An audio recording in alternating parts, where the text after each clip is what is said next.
Morraleros y morraleras, la caza bien entendida no es muerte, sino vida.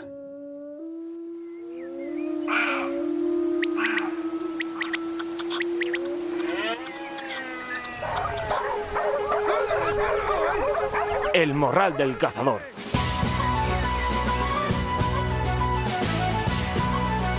Muy buenas y seáis todos bienvenidos una semana más a vuestro programa cinegético semanal. Bienvenidos al Morral del Cazador número 348, primer programa del mes de noviembre, pues tras una semana en la que el día festivo de Todos los Santos nos permitió salir al campo a cazar y disfrutar de nuestros perros, de nuestros compañeros de cuadrilla y sobre todo disfrutar del campo y del monte, del color y del agua que escurre por todos los lados. Una auténtica maravilla el campo como está y bueno, pues después de toda la sequía que hemos sufrido y de bueno, pues el agua que pedía el campo, por fin ya escurre por todos lados, los arroyos corren con fuerza y los embalses y pantanos cogiendo agua, y lo comentaremos, supongo, nos lo dirá Jorge Rey en su sección.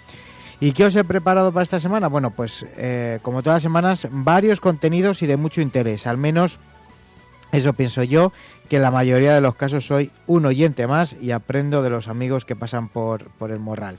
Hoy, en primer lugar, nos iremos, como os decía, al pronóstico del tiempo de la mano de Jorge Rey y su tiempo con JR. Después nos iremos con los amigos de Pasapaloma, que como todas las semanas de la mano de Asier, haremos ese resumen y balance semanal de lo que ha dado de sí la entrada de torcaces, zorzales y becadas.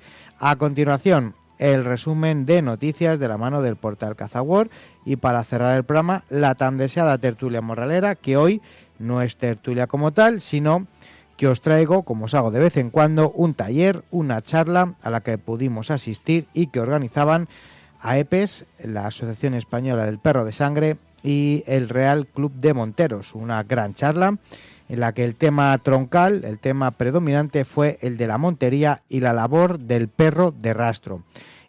Todo de la mano de Lolo de Juan, por parte del Real Club de Monteros, y Abdón Cabeza de Vaca e Iván El Canlichi, ambos directores técnicos de AEPES.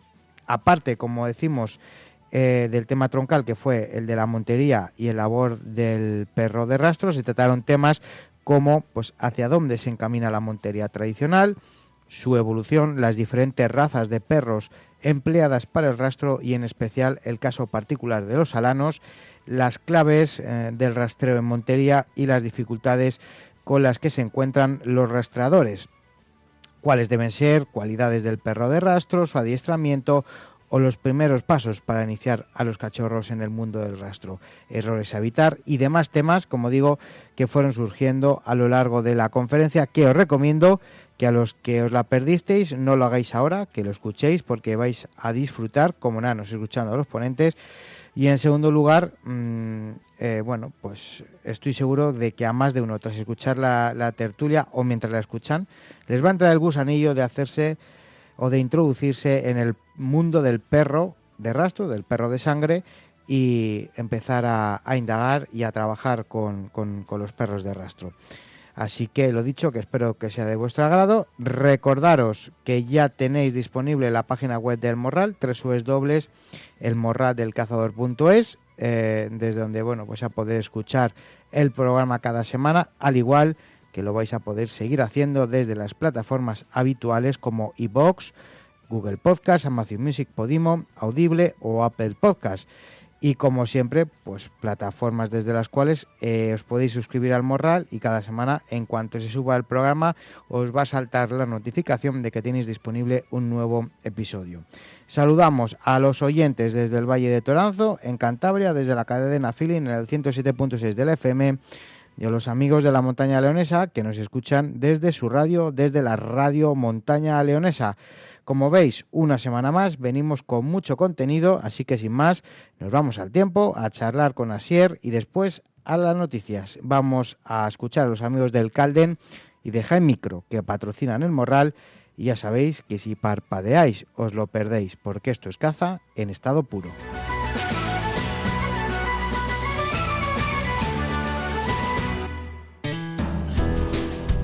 Hi-Micro, marca líder en dispositivos de visión térmica, y el Calden Outdoor, empresa referente distribuidora de productos para actividades al aire libre, caza, pesca, deportes de aventura y de montaña, patrocina El Morral del Cazador. Monoculares térmicos, visores y prismáticos son parte de la amplia gama de productos que tenéis a disposición ya en www.elcalden.es, www.elcalden.es. Óptica, visión térmica y nocturna, todo en el Calden Outdoor y en armerías colaboradoras.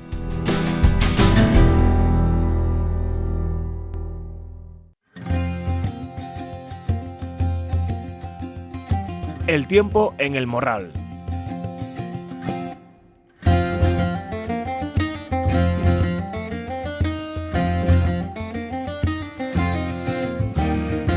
Bueno, morraleros, y antes de irnos a charlar con los amigos de Pasan Paloma con Asier para ver qué tal han ido los movimientos migratorios esta semana, pues toca sección del tiempo con nuestro gran Jorge Rey y su organización meteorológica tradicional.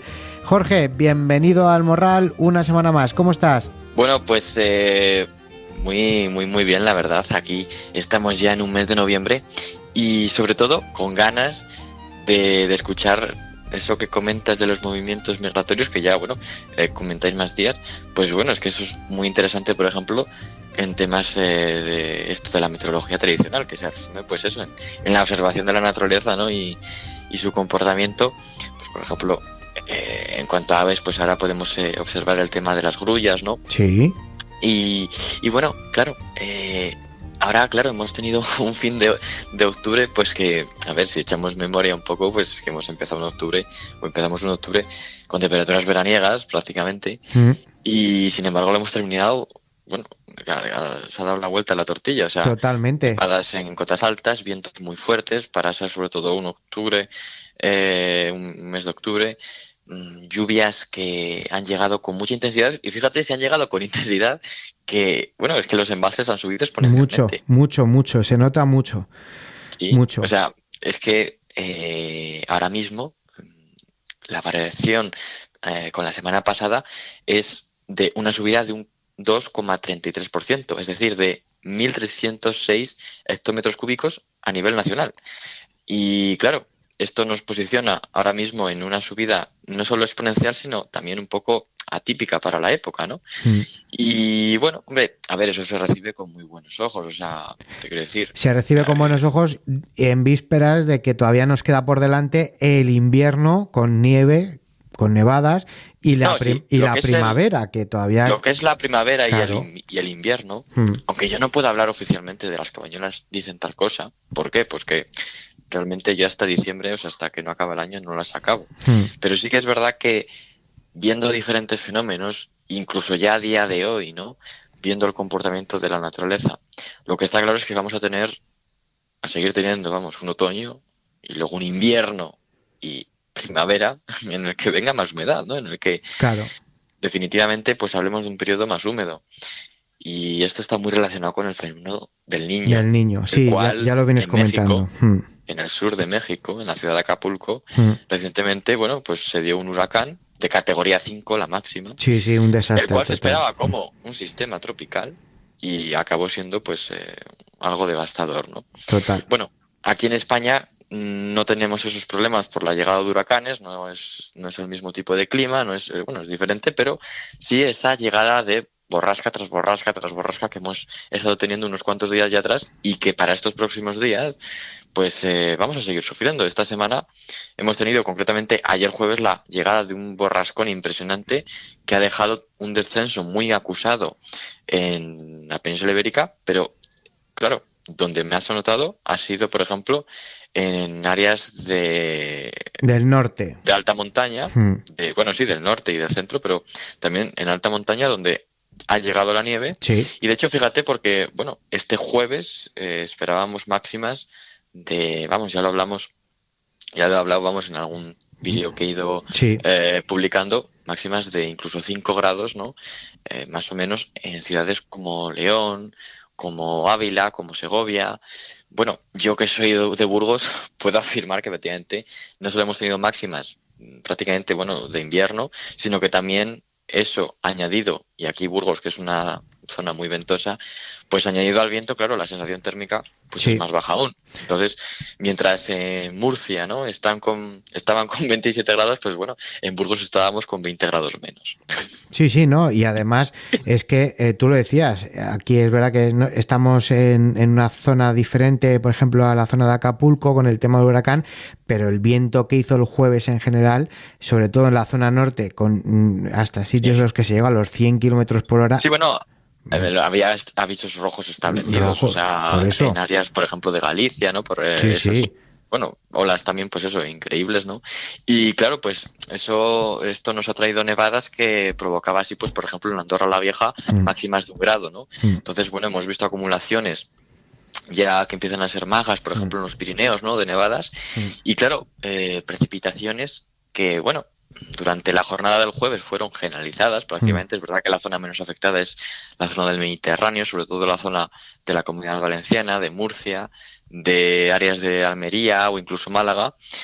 Claro, es que la zona de Cataluña no de todo lo que cabe sí que ha recibido precipitaciones abundantes incluso, pero claro, un jueves en el que una borrasca barre toda la península ibérica, no ha sido esta vez tanto de oeste a este, sino más de como de noroeste a sureste, ¿no? Es decir, entrando por Galicia y saliendo por Murcia. Y bueno, lo más importante, claro, ha sido en áreas del Cantábrico, pero también en áreas del centro peninsular. De esta forma, pues claro, la acumulación de lluvias pues ha sido importante, por ejemplo, en Galicia, en otras áreas del Cantábrico, pero también, pues por ejemplo, en Burgos, en Soria, Sí. en Ávila. En muchas provincias de Castilla-La Mancha, de Castilla y León ha llovido muchísimo. También en Salamanca, en Zamora, León, sí, Hoy sí. viernes, bueno, ese frente pues ya va pasando. Es verdad que hoy todavía nos deja lluvias en general por muchos puntos del territorio, incluso tormentas, ¿no? La llegada de tormentas, sobre todo en el área de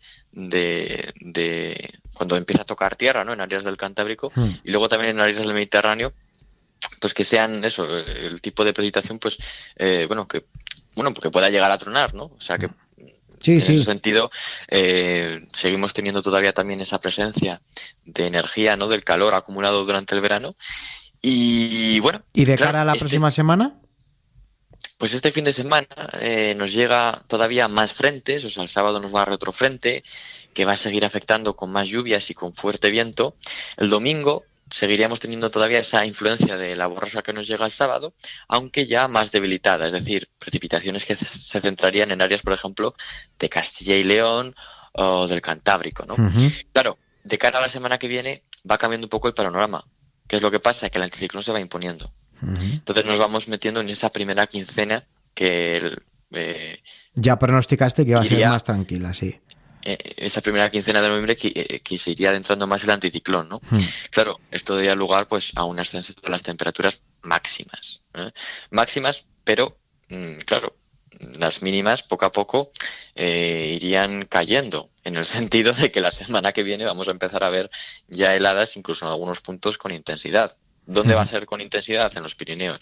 ¿Dónde van a ser heladas? Ya las primeras que, bueno, suaves, pero ya heladas. Pues, por ejemplo, en Castilla y León, también, por ejemplo, en áreas del sistema ibérico, pues en Cuenca.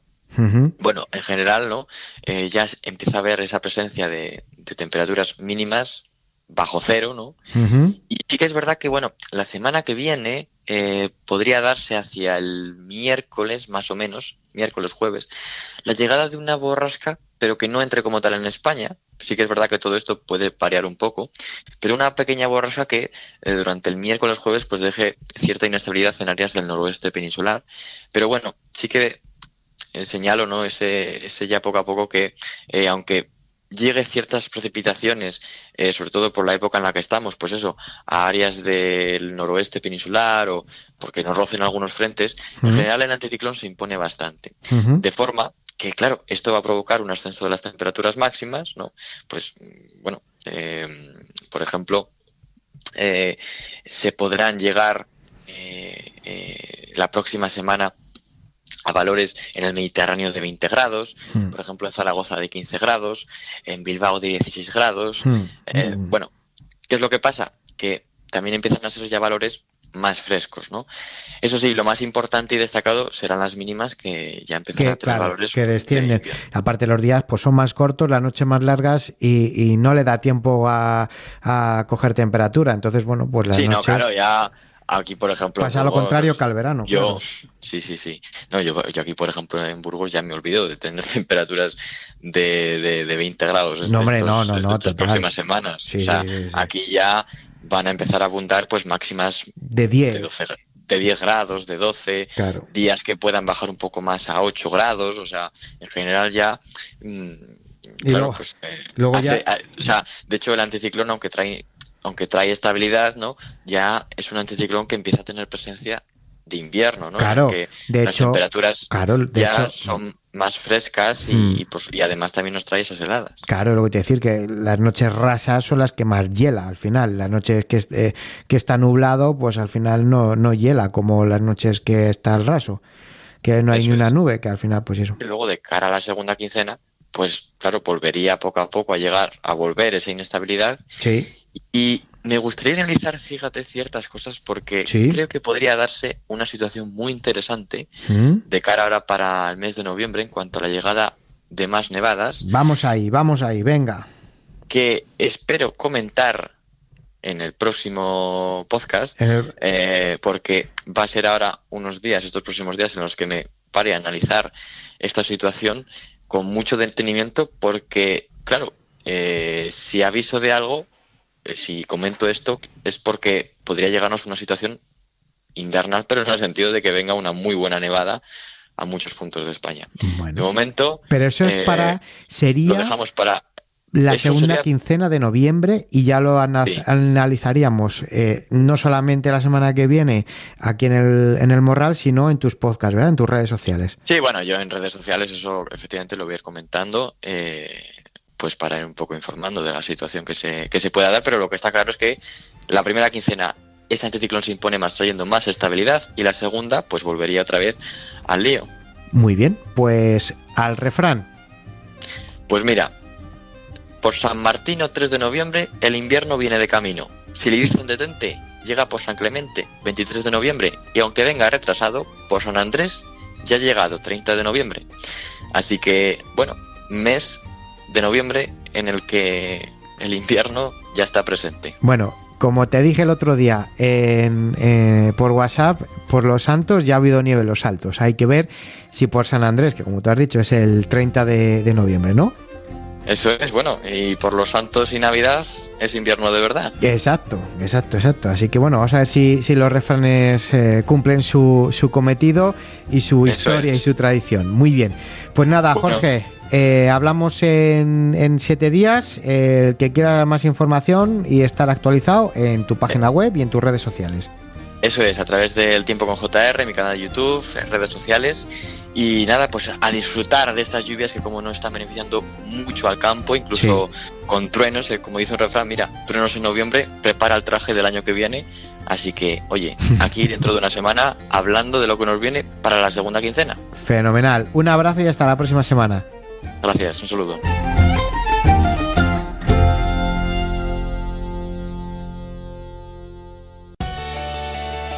Morraleros, ¿queréis tener en casa en menos de 48 horas productos naturales de elaboración propia como salchichones, chorizo, lomos y derivados? Bueno, pues tu sitio es Embutidos Clavijo, del campo a tu casa. ¿Pasando por dónde? Por las manos de los hermanos Clavijo. Y además, si llamáis de parte del Morral del Cazador, os harán un descuento en vuestro pedido. ¿Cómo lo podéis hacer? Muy fácil, llamando al 620 16 51 53. 620 16 51 53. Y no te quedes sin tu lote del mejor y más natural embutido y derivados que podrás encontrar. Embutidos Clavijo, tus embutidos de confianza.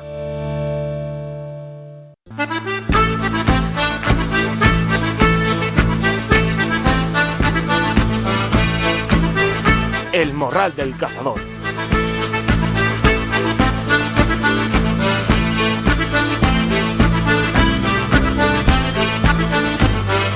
Y como todas las semanas, tras escuchar lo que el tiempo nos tiene deparado para los próximos días de la mano de Jorge Rey, nos vamos con los amigos de Pasa Paloma, que nos acercan las crónicas semanales de los movimientos migratorios, esos resúmenes de cómo ha venido la semana y de los pronósticos que tienen para los próximos días en cuanto a becadas, torcaces y zorzales. Y lo hacemos siempre pues de la mano de Asier. Bienvenido una semana más a tu casa, Asier. ¿Cómo estáis? Buenos días, Javier. Aquí estamos una semana más intentando, pues eso, desgrimir o desgranar cómo ha sido la semana migratoria. Bueno, semana muy buena en cuanto a entrada de zorzal, ¿verdad?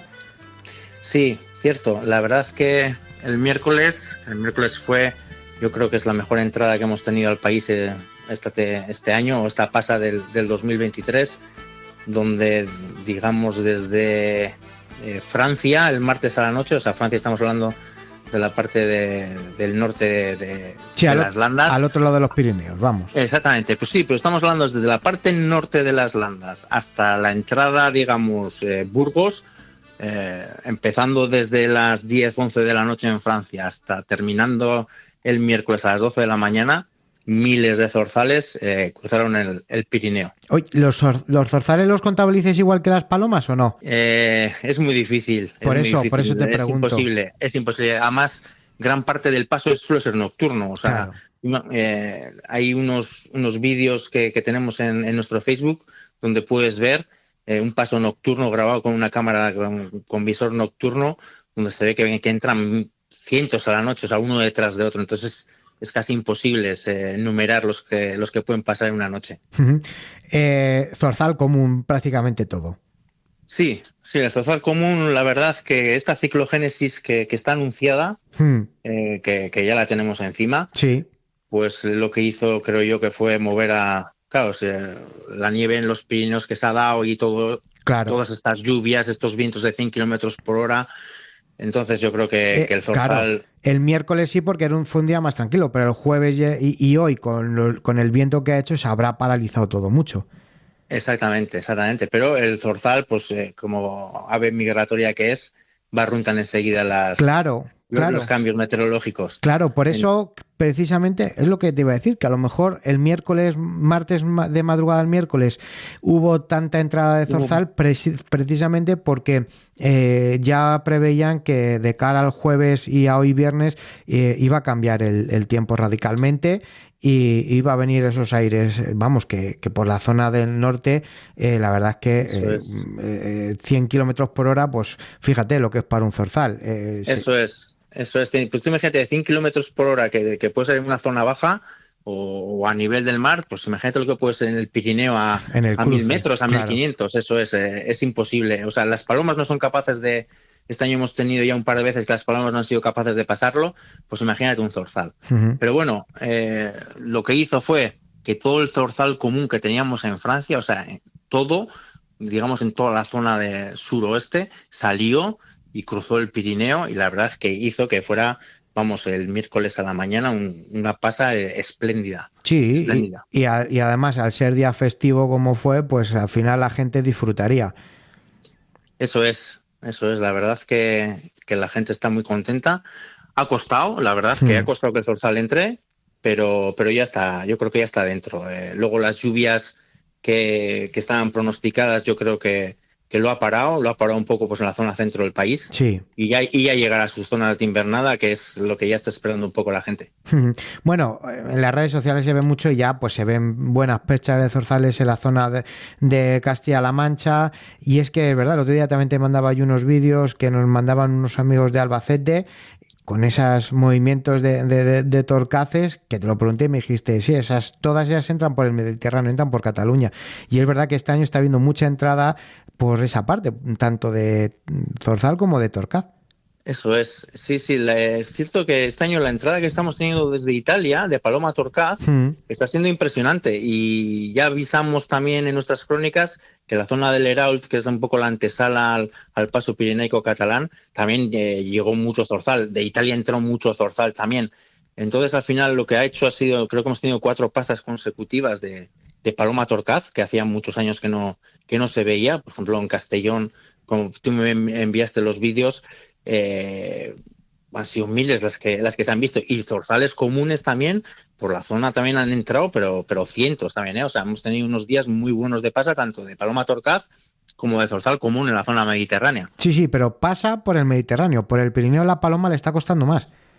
Sí, el tiempo no está acompañando. El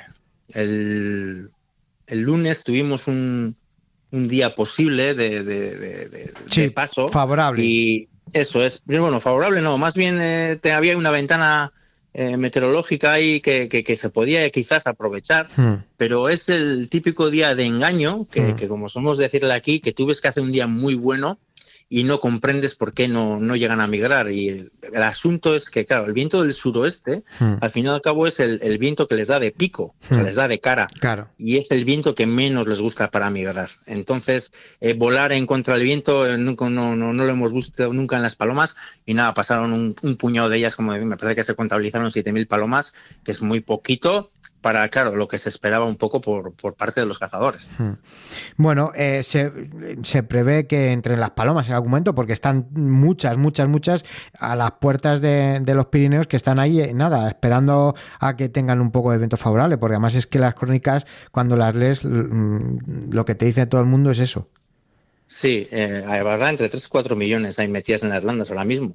Y algún día nos está a reventar. Yo siempre digo, no sé si tendrán sitio real ya al final para poder comer todas, porque tú imagínate un bando de 3.000 palomas, te estoy hablando de 3.000 palomas, que se posen en un maizal aunque esté cortado, lo que pueden comer si cada una te come 20 granos o 20 o 30 granos, pues imagínate entre 3 y 4 millones de palomas. Fíjate. Eso tiene que ser un estropicio. Total. Pero se nos ha metido ahora esta ciclogénesis y tenemos que esperar a que pare. Hace falta paciencia. Bueno. Quizás los conteos, claro, hay unos conteos que hace por Gibbs France, que esos terminan creo que el 11 de noviembre, pero muchas veces pasa que cuando terminan los conteos, aunque refleje un número muy bajo, al final este veranillo de San Martín, que normalmente siempre llega, pues hemos tenido años con conteos muy bajos, pero luego en el veranillo de San Martín hemos tenido 3 o 4 días de pasa. Entonces hay que tener un poco de paciencia y esperar el momento, que esa es la virtud del cazador migratorio. Como pegue que es el viento que más le gusta a la paloma. Aparte es un viento que normalmente cuando pega, bueno, hemos estado viendo un poco ya los pronósticos, no van a ser muy fuertes. Lo que pasará, que veremos millones o miles o algún millón de palomas por las nubes y las veremos pasar bueno, lo importante es que pasen, que no se queden en Francia. Eso es, que vengan para acá. Muy bien. Eso es. Y el pronóstico que tenéis, bueno, ya lo has dicho, ¿no? La posible entrada de palomas. Sí, estamos a la espera de ver un día favorable. Todavía no lo vemos. O sea, hay pronóstico, hay que esperar a que pase esta ciclogénesis, ver cómo se estabiliza todo un poco y ver a ver qué vientos salen y qué ventanas climatológicas tenemos. Sería conveniente una de 3 días, 2-3 días, que haya una tranquilidad, una presión tranquila y que lo puedan hacer tranquilamente, porque estamos viendo que en cuanto haya cualquier problema, cualquier cosa que no vean clara, no pasan. ¿Y en cuanto a becadas? Bueno, ya empezamos a tener los primeros avistamientos ya en el macizo central, tanto en Francia, y alguna en el norte ya se ha batido, pero alguna. Poca cosa, sí, hay poco movimiento de momento. Y fíjate que el campo se ha preparado este año para la llegada de las becadas, está el campo con humedad por todos los sitios, o sea que en principio se van a repartir bien. Eso es, ahora hace falta que venga, pero bueno, ya en el macizo central ya hemos tenido ya los primeros avistamientos, el último conocimiento que teníamos estaban por allá por Estonia y ahora ya las vemos ya por lo menos en la antesala, y yo creo que con el primer golpe de alirrojos, que el miércoles también, que no lo hemos hablado, pasó bastante zorzal alirrojo, bastante menor cantidad que el común, pero yo estuve en Navarra ese día y a la 1 del mediodía estuve viendo algunos bandos de alirrojos pasar. Muy bien, Asier, pues nada, muchísimas gracias una semana más a ti y a todos los amigos de Pasapaloma, a todos esos colaboradores que tenéis tanto aquí en el país como en Europa, y nada, que la semana que viene volvemos a charlar. Exactamente, vamos a ver la semana que viene a ver cómo vemos el panorama y a ver si dejamos a un lado ya el zorzal común, que yo creo que ya mayoritariamente, el mayor porcentaje creo que ya lo tenemos dentro del país, algún otro golpecito quedará, pero bueno, ya tenemos que empezar a pensar en los alirrojos, a ver si la semana que viene ya empezamos a hablar de ellos, y las palomas torcaces, que son las que nos están quitando el sueño ahora. Sí, es verdad, a ver si terminan de dar el paso definitivo y las vemos ya, porque es verdad que se las nota que hay falta, ¿eh?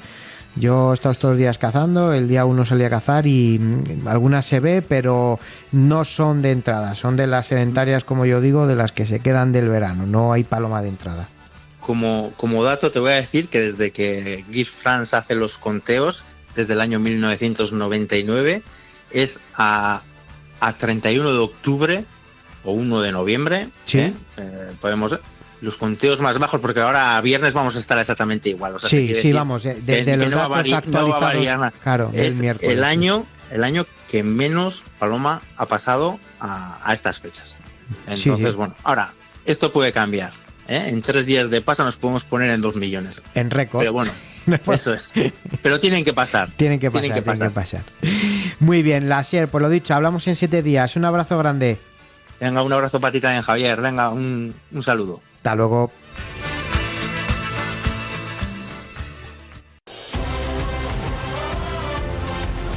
Y nos vamos con las noticias de esta semana, de la mano del portal CazaWorld, el mejor portal donde vais a disfrutar de los mejores documentales de días de caza, para acercar la caza más pura y más real a todos los cazadores. Lo podéis ver en su perfil de YouTube, en cazaworld.tv o en www.cazaworld.com, donde también podemos leer que ya tenemos las primeras consecuencias de la mal llamada Ley de Bienestar Animal, la maldita Ley de Bienestar Animal, y es que un cazador de 74 años se enfrenta a una multa de 10.000 euros por adoptar a un perro. Sí, habéis escuchado bien, por adoptar a un perro. El cazador recibió en su restaurante la visita de 2 agentes del Seprona que le denunciaron por adoptar un perro, no haberlo aún identificado y tenerlo en un transportín. El hombre demostró con un certificado veterinario que tenía cita poco después para ponerle el chip, dado que se trataba de un cachorro de apenas 3 meses. Detenido un ladrón de perdices y devueltos los pájaros a su propietario. Un varón de 33 años con varios antecedentes ha sido detenido como presunto autor del robo en una explotación agrícola ubicada en el término municipal de Villanueva de Córdoba. Se han recuperado 5 perdigones con sus jaulas, 2 motores de agua y una motosierra. Nuevos planes estatales contra el maltrato animal entre los acuerdos PSOE-Sumar para formar gobierno. Hace un par de semanas, Yolanda Díaz y Pedro Sánchez escenificaban la inevitable acuerdo político para unir los votos de Sumar a los del PSOE, un acuerdo de coalición donde ya se mencionaban las nuevas políticas de protección animal contra el maltrato que quieren poner en marcha en caso de formar gobierno. Y una vez más, vuelvan a estar en peligro los perros de caza, los perros de trabajo, porque su intención es meterlos dentro de la mal llamada Ley de Bienestar Animal. Los lobos matan a un perro de caza que participaba en una batida de jabalí en León. Un cazador ha perdido a uno de sus perros de raza azul de Gascuña cuando fue atacado por un lobo mientras seguía el rastro de un jabalí. El hecho ocurrió en el municipio de Castro Contrigo. Pillan a 2 furtivos tras analizar el ADN de la cabeza de un ciervo escondida en el monte. Agentes de la Guardia Civil hallaron una cabeza de ciervo en un coto privado de caza y analizaron su ADN, que coincidió con el de la sangre y el pelo de las navajas que portaban 2 sospechosos interceptados en Santiesteban del Puerto, en Jaén. La Guardia Civil investiga a un hombre en Murcia por un presunto delito contra los recursos naturales y el medio ambiente, que habría capturado liebres de forma masiva e ilícita con el método de red vertical sin contar con ningún tipo de autorización. La actuación se ha desarrollado en el municipio murciano de Torrepacheco, donde los agentes del Servicio de Protección de la Naturaleza han incautado los métodos empleados para la actividad ilícita. Y el cazador extremeño Jorge Montero es el nuevo campeón de España de caza menor adaptada para minusválidos en 2023, tras imponerse al resto de participantes en el coto social de la localidad de Ciudad Real de Campo de Criptana, donde se disputó la prueba durante los días 27 y 28 de octubre. Montero se ha subido a lo más alto del podium con 3.000 puntos tras abatir 5 perdices y un conejo, seguido del aragonés José Luis Lara, que alcanzó la misma puntuación al abatir el mismo número de piezas y llegar al control 14 minutos después que el cazador extremeño. Al tercer cajón del podium se ha subido el navarro David Larrondo, campeón de la pasada edición, que finalizaba con 2.950 puntos al abatir 4 perdices y 3 conejos.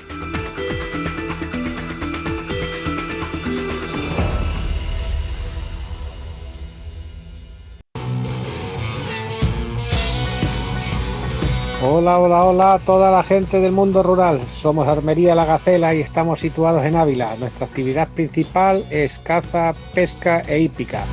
Nuestro teléfono de contacto es 639 60 10 93. Nuestro WhatsApp 65869 3101. También tenemos página web armerialagacela.com, donde pueden consultar o incluso enviarnos un correo de enlace, que es armerialagacela@hotmail.com. Aquí estaremos para cualquier duda o aclaración, y muy buena temporada y buenos días de caza a todos.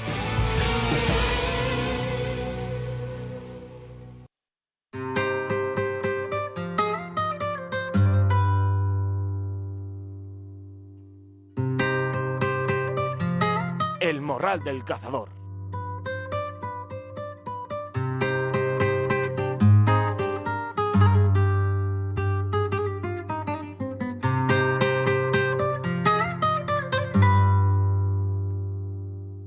Este bálsamo no cura cicatrices,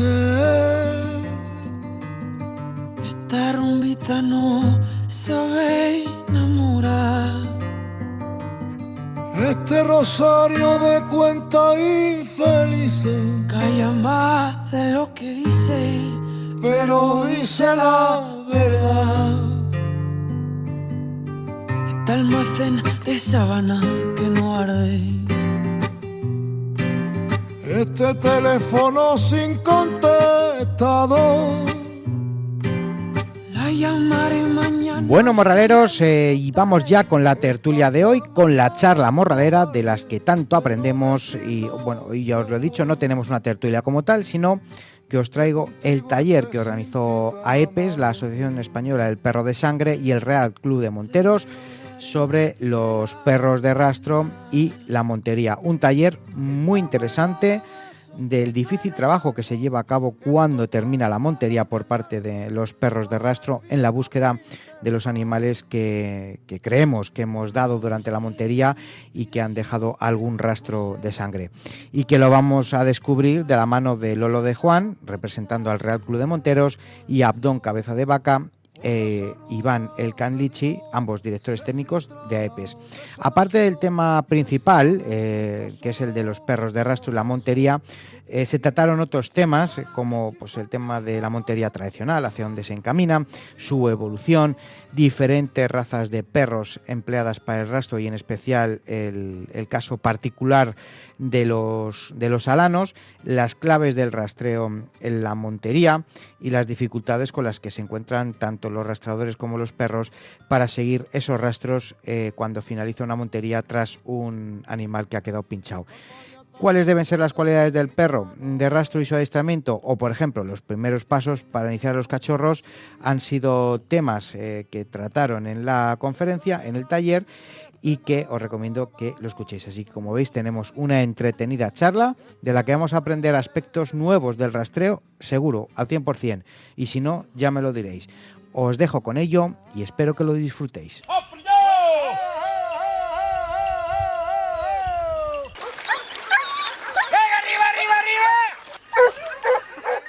La montería, que sabéis que es pues un arte, es una manera de entender la caza, en el que intervienen muchísimos actores, y desde hace varias centurias, ya que en el libro de la caza de Alfonso Unceno ya se habla de la montería, pero vamos, no fue el que lo inventó, pero es desde donde tenemos los primeros escritos.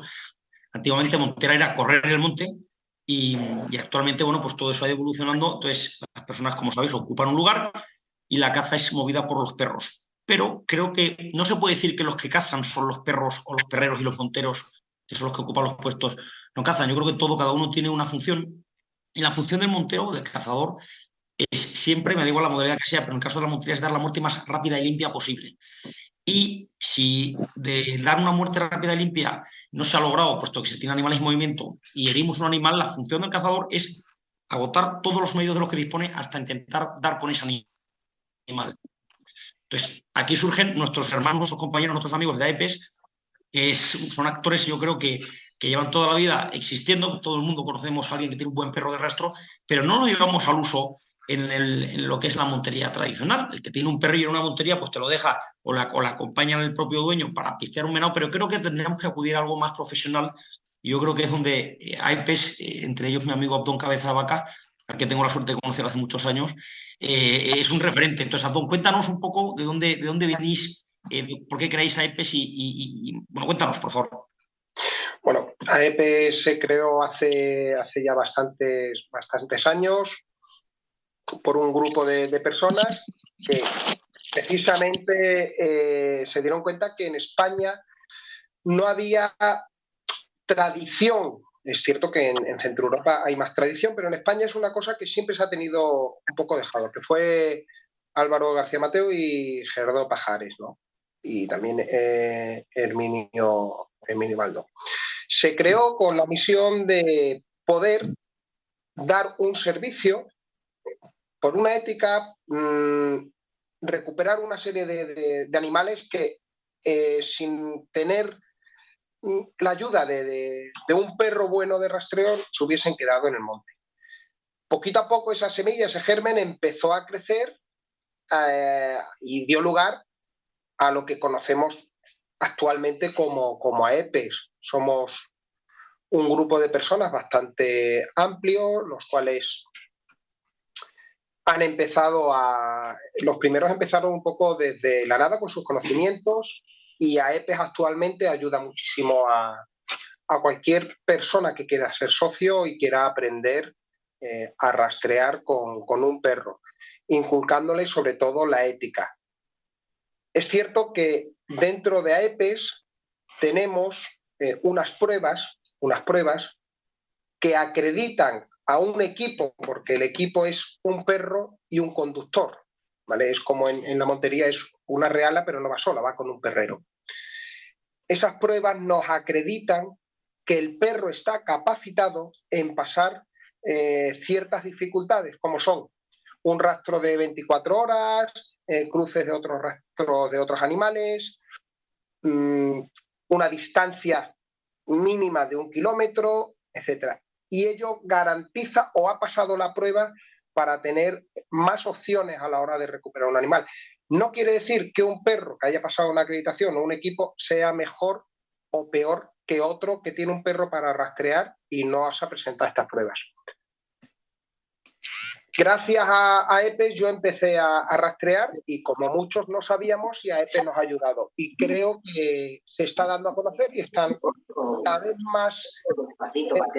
es más familiar el tener, o es más común tener equipos de AEPES en las monterías. Como ya sabes, rastreo con perros un poquito diferente a lo que se estila. Perdón, que a mí me parece un tema encomiable, y un amante del alano español, que es el perro de ronda extremeño por excelencia. ¿Cómo es posible que un perro chato, perro de agarre de presa, que ya lo mentaba Covarsí en sus días, ahora resulta que más que lo has convertido, le has despertado ese instinto de rastro que no es normal lo que la gente conoce? Y a mí me encantaría que nos contaras de cómo has logrado, cómo te has empecinado en poner un perro de un hocico tan sumamente corto y darle una valía mucho mayor de la que ya tiene. Bueno, esto yo creo que surge la afición mía a los perros de siempre. No he podido tener perros, me han ofrecido Tekel, me han ofrecido Jack Terrier, me han ofrecido otros perros, pero dio la casualidad que el primer perro que yo tuve fue un alano, no lo usé para rastro. Un perro, yo llevo 30 años con alanos y lo tenía como perro mío para todo.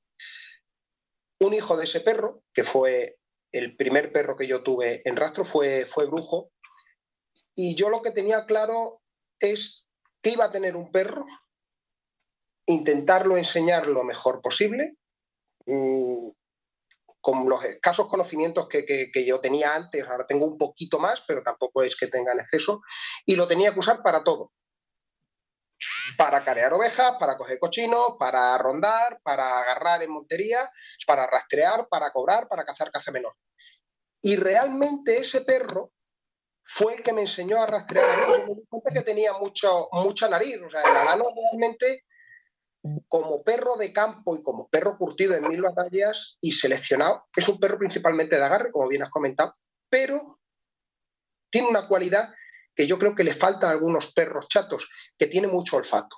Y eso me llevó a ponerlo. Yo no tenía otro perro y tenía que usarlo para todo. Y me dio buenos resultados. Yo llevo ya 1, 2, 3, 4, 5 alanos rastreando. 2 he entrenado yo y 3 he tenido. Me ha resultado unos perros muy sencillos y le ha sorprendido a la gente. Es cierto que normalmente vemos teckel o sabuesos de Baviera. Me ayudaron 2 amigos a entrenar los perros. El primer perro, ya te digo, que no entrené nunca, él me enseñó a rastrear y a partir de ahí me enganché a esto. Y siempre he tenido alanos y es lo que he usado y de momento me ha ido bien.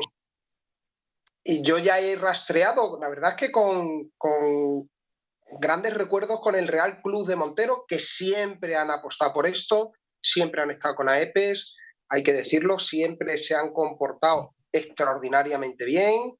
Y hemos tenido, la verdad es que grandes lances y algunos complicados, pero al final se ha conseguido abatir los animales. Recuerdo uno en el que conocí precisamente a Ángel Vadillo en una finca que me pusieron en la traviesa del Búho. En la traviesa del Búho. Ahí pisté una cochina muy grande, precisamente en un rastro complicado y que por llevar la perra que llevaba me libró de un revolcón o de un susto, ¿no? Y fue un lance, la verdad es que para mí de los que recuerdo muy bien. Se pisteó también un venado. En fin, ahora un poco hablaremos, cuando nos vayamos metiendo más, el tema de la montería y el rastreo. Quería haceros una pregunta, pero una persona, yo mismo que tengo Jack Russell, por no poner otro de ejemplo, sí. ¿Cómo podría yo formar parte de AEPES? O sea, ¿cuáles son los pasos para toda la gente que está escuchando que debe tomar o que deberíamos tomar? Porque, oye, yo aparte de ser cazador y que me interese la labor de AEPES, quiero formar parte de AEPES y quiero saber cómo, cómo complementar los requisitos que requerís. Te comento, para formar parte de AEPES hay que hacerse socio, que es una cosa muy sencilla, y luego, una vez que estás dentro de AEPES, se te ayuda, está Iván, estoy yo, y hay más gente, la cual os enseña, os da nociones, os intenta mostrar cómo se tienen que hacer las cosas, porque el problema de rastrear, gracias a AEPES, que está haciendo una labor encomiable, como una videollamada, de enseñar. Mucha gente no sabe o no tiene conocimiento de un perro de rastro. Muchos perros que rastrean, realmente el mérito es del perro. AEPES os ayuda de manera global por videoconferencias que se hacen 2 veces al mes o de manera individual. Yo concretamente me ofrezco a personas que están más cercanas a mí por distancias y esto a ir a enseñar o dar nociones o que aprendan, porque es muy difícil entrenar un perro de rastro. Estamos hablando siempre de perros de rastro con un nivel alto, ¿vale? Ser autodidacta es muy complicado. Yo he sido autodidacta y bueno, me ha resultado porque el perro me enseñó, el perro valía. ¿Cuántos perros tenemos que por no hacer las cosas bien se ha perdido un gran perro?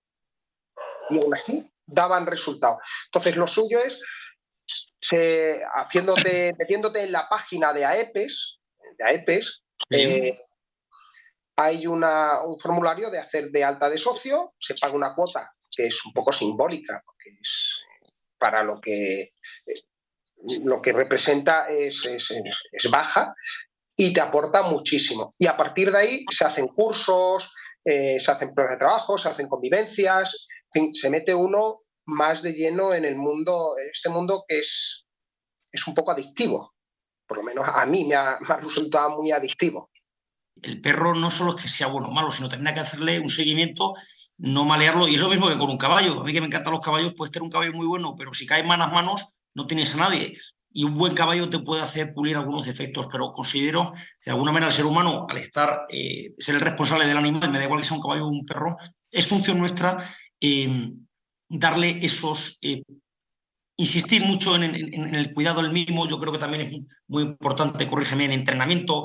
No puedes hacer, no, es que he hecho un rastro muy bueno en el mes de enero, pero es que hasta el año siguiente no lo vuelvo a hacer otro. Creo que eso es como todo en la vida. El perro tiene que tener un seguimiento, un premio, que se le convierta, ya no sé si lo ves como, si el animal lo ve como un juego, como un reto, o como ambas cosas, pero considero que si el ímpetu del cazador o de la persona que está al lado del perro es parejo a la afición que tiene el propio animal, pues considero que el resultado es más que satisfactorio. Claro, es que estoy haciendo mi manera, ¿en qué montería no hace falta un perro de rastro? O sea, es que creo que en todas las monterías de España, en todas, sin excepción, todo el mundo ha tirado un bicho y ay, le deja herido y bueno, y lo he seguido un poquito, pero como no... Primero que tengo prisa, primer pecado y primer error. Y segundo que como tampoco tengo los vientos de un perro ni el conocimiento de una persona que vaya con el perro, pues muchas veces abandonamos el rastro a la primera de cambio, cosa que considero que es un pecado absoluto, porque todos estamos expuestos a cometer un fallo. Aquí el primer culpable, que alguna vez, pocas, pero alguna vez he dejado algún animal herido en el monte, pero porque he sido incapaz de encontrarlo. Y a lo mejor tener un perro no te da la certeza y seguridad de encontrarlo, pero sí la certeza y seguridad de haberlo intentado de manera más fuerte, más sobresaliente. Entonces, Abdón, cuéntanos en las monterías, supongo que tú o cualquiera de los miembros de AEPES te reclamarán muchísimas veces si estás en una montería asistiendo, te digan, oye, Abdón, que tira un cochino, que tira un venado, que tira una cierva, porque eso de que como es una cierva no la pisteo, pues si no la vas a pistear, pues no la tires. Y creo que ahí se demuestra un poco nuestra obligación y necesidad de ser extremadamente pulcros en un mundo en el que la caza está en tela de juicio y está en nuestras manos darle la dignificación y seriedad y limpieza y pulcritud que en muchos casos se tambalea. Entonces, Abdón, cuéntame, porque estarás muy cotizado, pero más que una soltera en una fiesta, corrígeme. Bueno, vamos un poquito por partes. El ejemplo que has puesto del caballo, ese tu gran afición y lo buen jinete que eres, es perfecto para el perro de rastro, ¿no? Salvando las distancias, que un perro tú lo puedes tener en casa y lo normal no es tener el caballo en casa. Pero sí es muy importante el tema del entrenamiento, la constancia.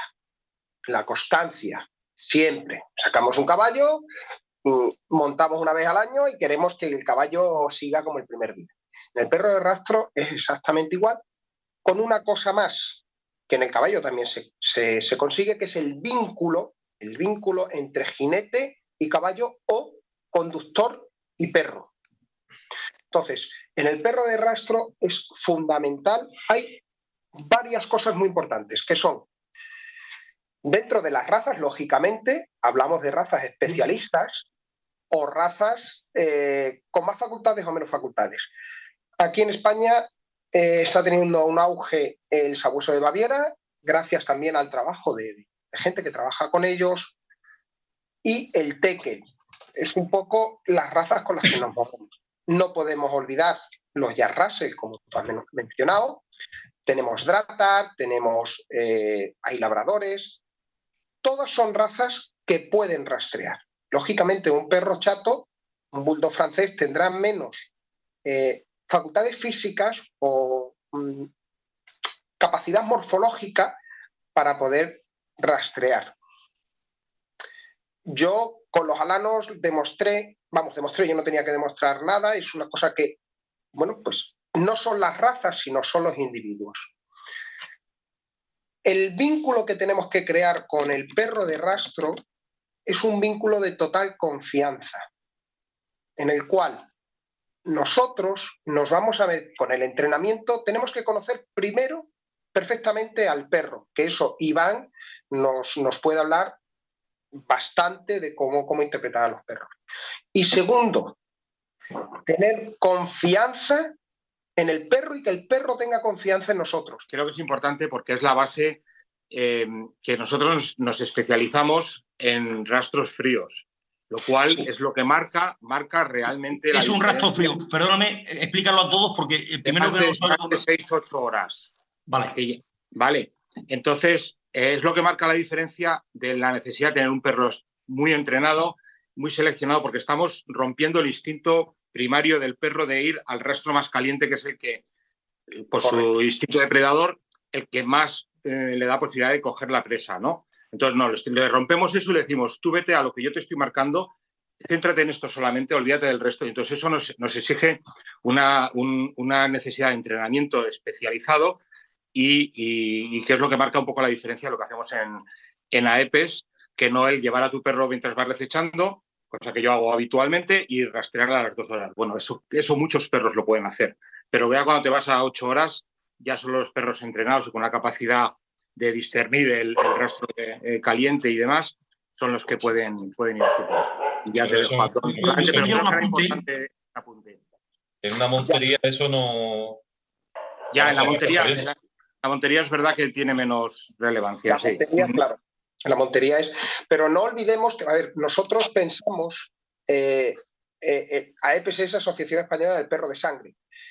El buen perro de sangre, llamamos sangre porque es un poco lo que seguimos al principio.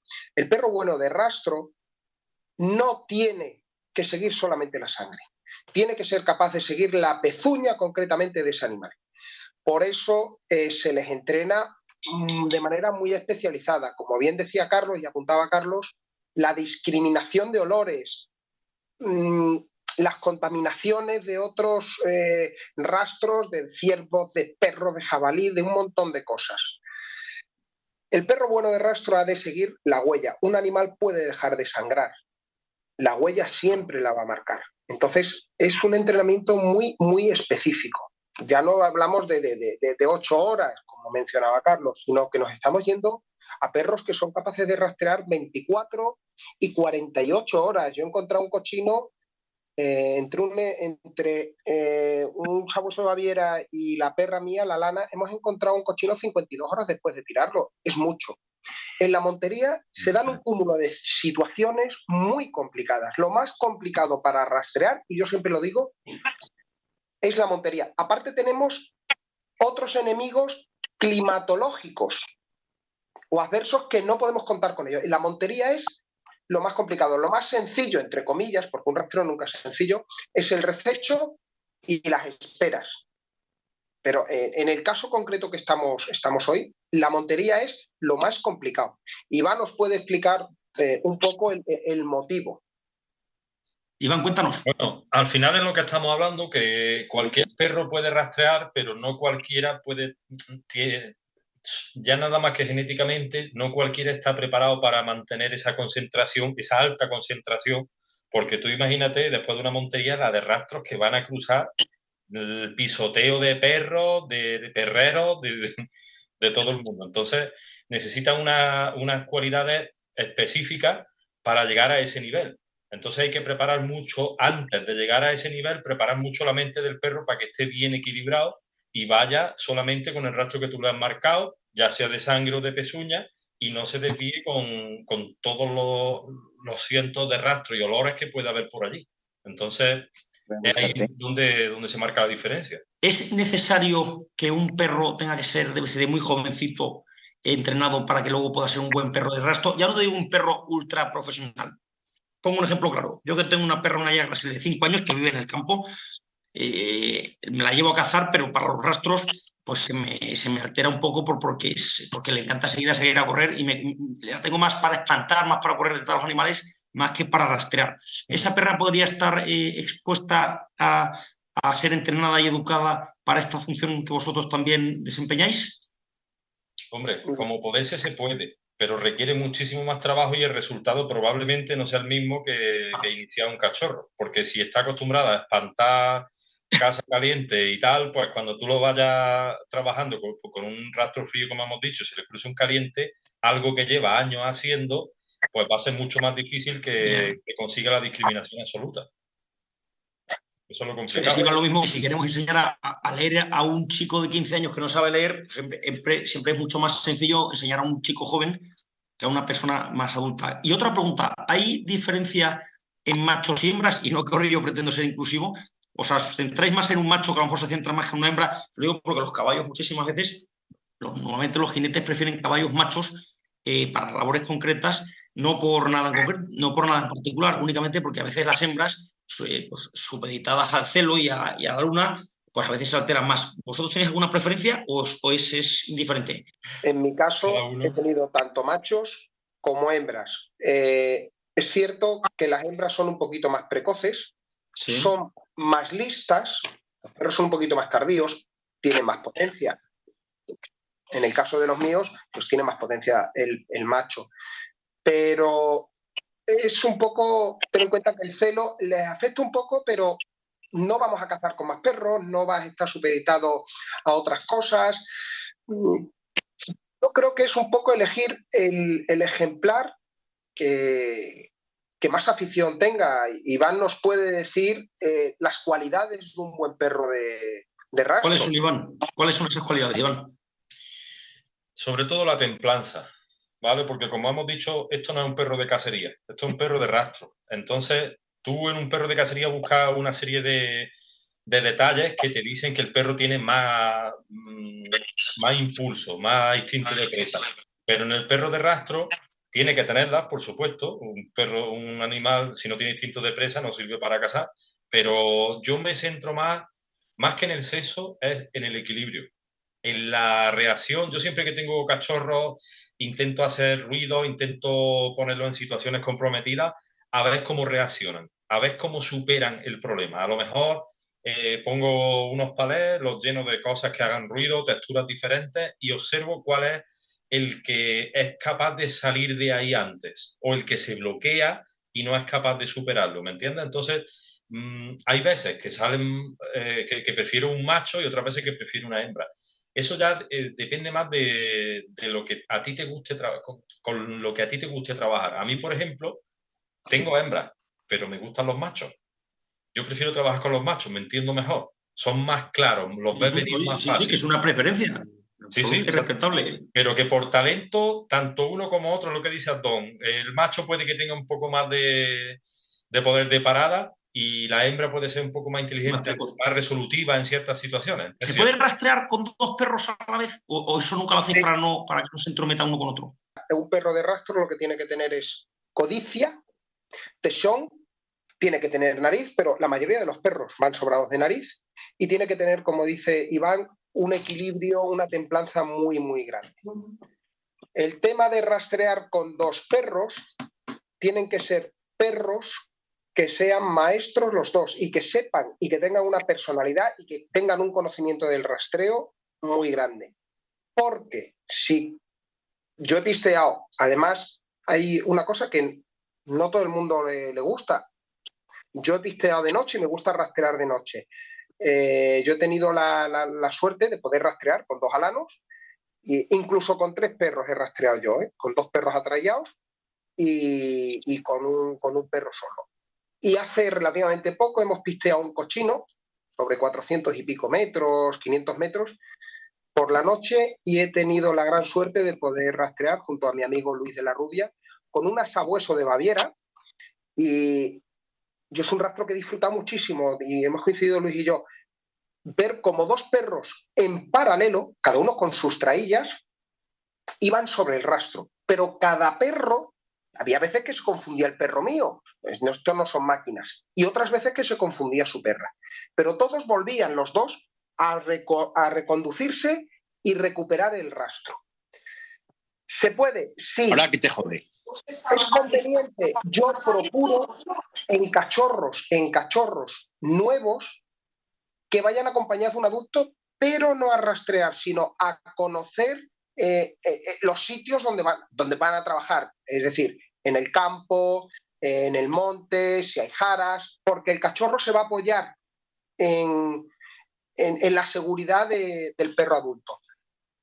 Una vez que estamos iniciando los perros y los tenemos un poquito metidos, no es recomendable porque nos puede engañar. Puede ser una falsa apreciación nuestra decir que rastrea muy bien, y el perro lo que va siguiendo, como jerárquico, como cazadores en manada, va siguiendo un líder, que va a ser el perro que rastrea de verdad. Entonces, si el perro se confunde, el segundo se va a confundir porque no sigue el rastro de sangre, sigue el rastro del otro perro. Me ha gustado mucho lo que has dicho, Abdón, de que no, claro, es que cometemos una equivocación los que no estamos tan puestos en rastreos como vosotros, que no solo seguís la sangre, seguís también el rastro de la pata, la huella, que en muchísimos casos, como tú me has indicado, es que el animal da sangre, pero hemos perdido la sangre, pero bueno, el rastro no se debe perder con la sangre evidentemente es más visual y para los que no tenemos ni idea, pues es más llamativa y podemos seguir un rastro, pero ¿cuántas veces nos habrá pasado a vosotros? Supongo que muchísimas, que habéis encontrado un animal que va perfectamente pegado, pero porque se le ha taponado la herida, lo habéis cobrado a pocos metros o a muchos metros sin dar una gota de sangre. Supongo que para eso necesitas un perro muy preparado, pero que os habrá pasado cientos de veces, ¿verdad, Tom? Yo bueno, siempre lo suelo decir, porque además estoy orgulloso de ese rastreo. Y creo que el perro dio el 120%. Fue un rastreo en verano el año pasado de un cochino, se ha tirado un tiro de barriga, ha dado un poquito de sangre al principio, ha marcado muy bien las huellas, había otros animales, había venados, otros cochinos y tal, ha marcado muy bien las huellas y hemos hecho 1 kilómetro prácticamente dando muy poquita sangre o prácticamente nada. Al kilómetro hemos encontrado la cama del animal, lo hemos levantado y esperado. Hemos conseguido recuperar ese animal 5,5 kilómetros después. Con lo cual yo me he hecho 4,5 kilómetros el animal sin dar sangre, solo y exclusivamente por la huella. En verano, por un llano, el perro ha marcado otra vez el animal, se ha vuelto a levantar y en el tercer levante se ha rematado el animal. Es fundamental que el perro sepa distinguir las huellas. Es fundamental. Y sobre todo... ¿Cómo premias, Abdón, al perro? Perdóname que te interrumpa. Una vez que ha cobrado el animal, sea cual sea, ¿siempre le dais el mismo premio? Y te pregunto qué premio es y cómo lo ejecutáis. A ver, el premio, ahora Iván nos dará su opinión. El premio, al final esto es para los perros un juego. Es decir, a mí me marcan, que es lo que les enseñamos, esto va con estímulos positivos. Me marcan un olor, ese olor me va a llevar a una cosa que a mí me agrada. Cada perro es un mundo. Yo he observado que los teques les gusta mucho morder. En cambio, los baviera, a los cochinos, también sabemos que el olor del cochino al animal, un olor mucho más fuerte, le causa más respeto. Lo sabes perfectamente, en las monterías los perros cambian y no todos los perros van tan bien a cochinos como para venados y cambian el ladrido, es otro tipo de codicia. Hay perros que les gusta morder. Perros, los baviera, no suele gustarle morder a los cochinos. Al cervuno sí le gusta más. ¿El premio es morder? Para algunos perros sí. Para otros perros, con que tú lo alabes, tengas premio, buenas palabras, unas palmadas, incluso darles de comer, como premio llevas unas chucherías y se las da. Es suficiente. Al final es, o una pelota, si los Jack Russell sobre todo se obsesionan mucho con jugar con las pelotas y esto, pues tirarle la pelota cuando ha encontrado el animal. En el caso de los perros míos les da igual, porque este llega y es a morder, le da igual que tú le... Otra pregunta que tengo para vosotros. ¿El perro de rastro por sistema va amarrado, va atado o va suelto? Y la primera pregunta que te hago, o sea, la primera punta es si va atado, ¿vais manteniendo una tensión en la cuerda o la cuerda tiene que ir holgada? Los perros es recomendable cuando entrenemos, al principio usar una trailla porque se tienen que acostumbrar y sobre todo nosotros los vamos a llevar a una distancia. Las traillas suelen tener 10 metros, que es una distancia muy buena para poder interpretar al perro, para ver si nos marca los olores y tal.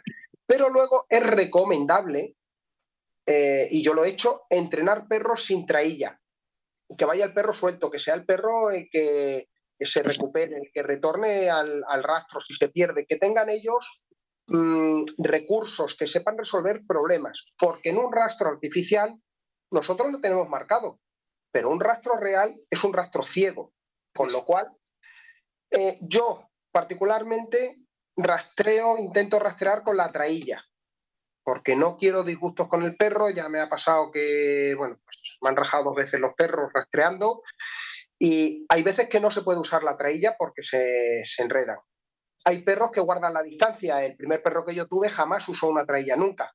Él iba a 10 metros de mí, 8 metros de mí, se paraba, miraba, si avanzaba un poquito más, se paraba, me esperaba.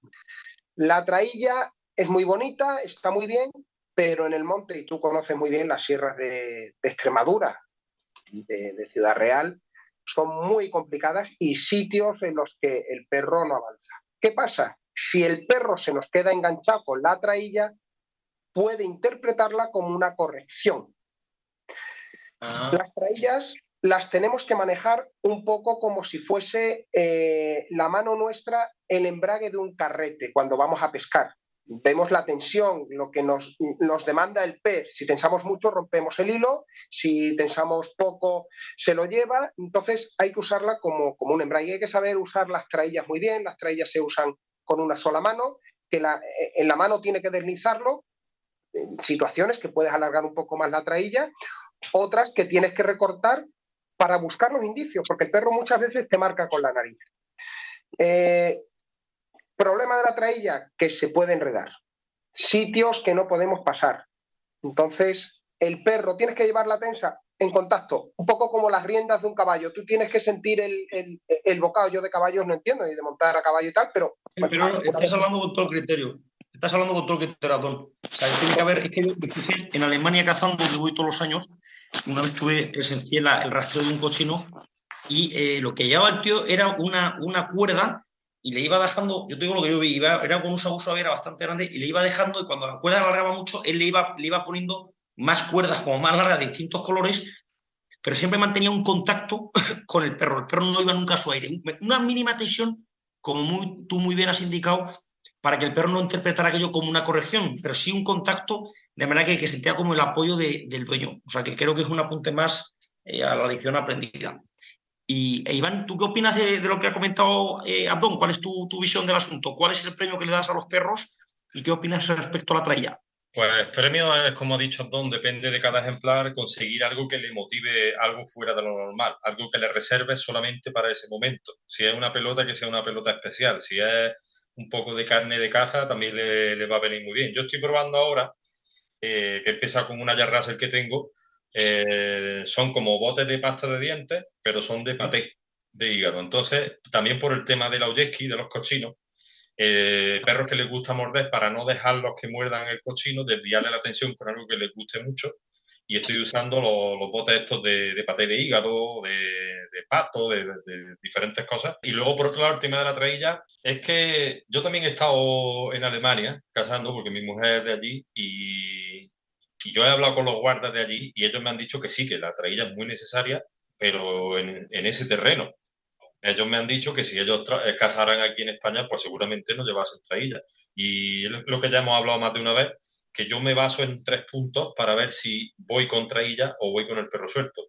Lo primero es el ritmo del perro, que hay algunos que son de unas patas muy ligeras que somos incapaces de seguirlo, aunque incluso en esos casos el perro siempre tiene que tener un buen vínculo que se apoye en nosotros, sea con trailla o sin trailla.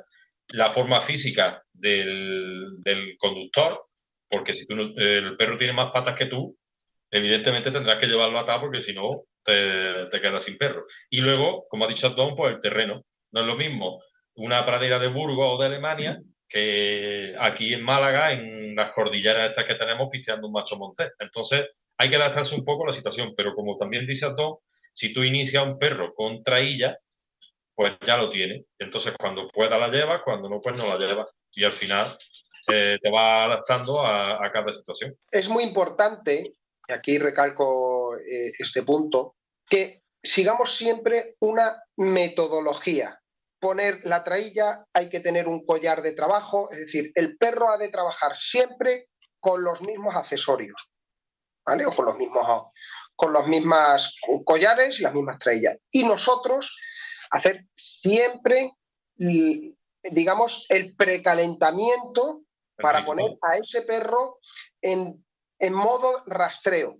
Yo llego, siento al perro, en el caso del perro mío le pongo chaleco de protección, cuando no hace mucho calor, y dependiendo del animal que vayamos a rastrear, si son jabalís, siempre va con un chaleco de protección. Entonces, el perro ya empieza a ponerse en modo rastreo. Ponemos el chaleco, en caso de que se use, se pone un collar, se le quita el collar de paseo, se le pone el collar de trabajo y las traillas. Se le sienta, investigas el ansu o el inicio y a partir de ahí el perro lo tenemos ya puesto en modo rastreo. Va a cambiar radicalmente. Yo, un día rastreando me llamaron para un cochino por la noche y fue curioso la reacción. Yo tenía un braco alemán y 2 alanos. Saqué a uno de los alanos, pero lo saqué, no le puse el collar ni nada, eran unos girasoles, y el perro se dedicó pues, a dar vueltas, a jugar y tal.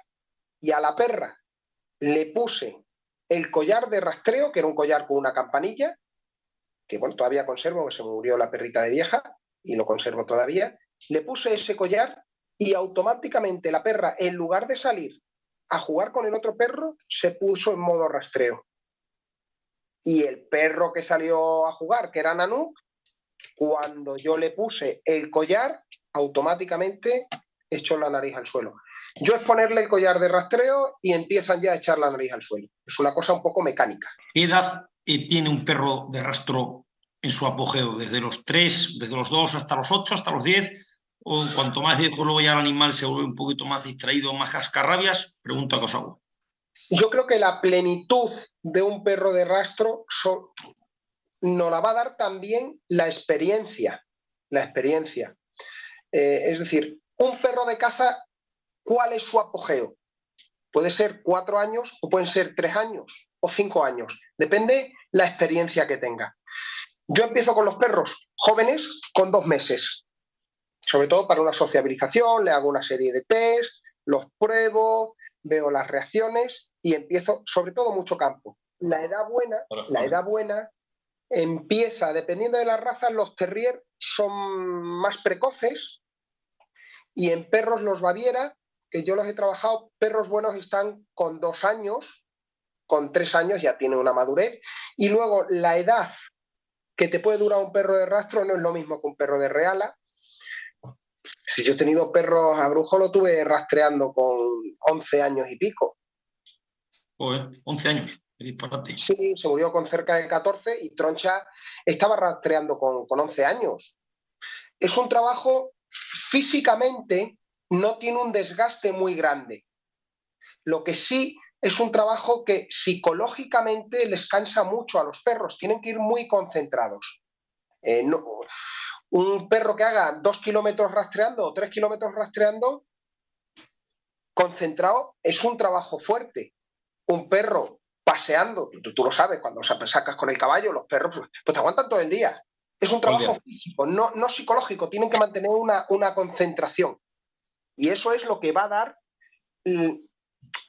nos puede dar un éxito o un fracaso, la forma física, pero sobre todo la forma mental. El perro tiene que estar muy concentrado, tiene que tener una forma física para continuar ese rastro, pero psicológicamente tiene que ser muy fuerte. Iván, hay que entender una cosa, y es que el mundo del rastreo, no solo de rastro de frío, de cualquiera, los perros viven en un mundo de olores, entonces ven a través de la nariz. Eso es una cosa que nosotros a lo mejor no llegamos a comprender porque nosotros vivimos en un mundo visual. Por ejemplo, tú puedes llegar, estás subiendo la escalera de tu casa y huele a comida y dices, hoy hay potaje, vale. Pero un perro de rastro, por ejemplo, pues te está oliendo a pimiento, a morcilla, a habichuelas, a patatas, a zanahoria, ¿me entiendes? Entonces tienen tal ventana de asimilación de olores que eso condensar millones de moléculas que le entran en la nariz para concentrarse en lo que nosotros le marcamos, eso cuesta muchísimo. Y como estamos hablando ahora de la montería, tú imagínate lo que es pasar un rastro de un animal en mitad después de haber pasado una montería. Es que la capacidad mental es lo que marca la diferencia en esto. Lo que se busca cuando, por lo menos lo que yo hago, cuando tú seleccionas ejemplares de cría, lo que buscas es el perro más templado posible, porque ese es el que te va a dar el mejor resultado. En el mundo de la montería y del rastro es que creo que no son mundos compatibles, creo que son mundos que caminan del mismo lado. No sé qué opinión tenéis vosotros. Contadme. Yo creo, como bien dice Lolo, el mundo de la montería tiene que ir en paralelo y de la mano con el perro de rastro. Porque al final, nos paramos a analizar muchas veces y muchos perros de las realas, el típico podenquito que va solo y llama a parado, eso es un perro que ha cogido un rastro. Pero el señor que va con su tequen o con su sabueso a pistear otro animal que ha dejado herido, está haciendo lo que hizo ese podenquito, pero con un poco más de tiempo. Con lo cual, yo creo que tienen que ir de la mano. El cazar